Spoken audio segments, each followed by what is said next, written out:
ആഞ്ഞിടിഞ്ഞു വീണ മണ്ണിനടിയിൽ ഒരു വണ്ടി പോയെന്നും അതിന്റെ GPS ലൊക്കേഷൻ ഉണ്ടെന്നും അർജുന്റെ ഫോൺ ബെല്ലടിച്ചതാണെന്നും ആ ലോറി ഉടമ മനാഫും ബന്ധുക്കളും വാവിട്ട് കരഞ്ഞതാണ് ആ ഗോൾഡൻ മണിക്കൂറുകളിൽ.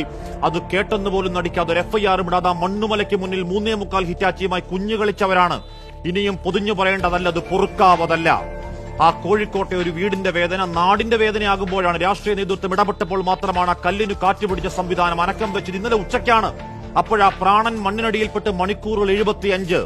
വൈകിയാണെങ്കിലും രക്ഷാപ്രവർത്തനം സജ്ജമായല്ലോ ദൈവമേ എന്ന് നെടുവേർപ്പിട്ടവർക്ക് മുന്നിൽ രാത്രി 9 ആകുമ്പോഴേക്കും ഉത്തര കന്നഡ സംവിധാനങ്ങൾ സർക്കാർ ജോലി കണക്കെ തെരച്ചിൽ നിർത്തി കടയും പൂട്ടി വീട്ടിൽ പോയിട്ട് റഡാർ സംവിധാനം തിരയാൻ തുടങ്ങിയത് 5-ാം നാൾ ഇന്ന് രാവിലെ 10:30.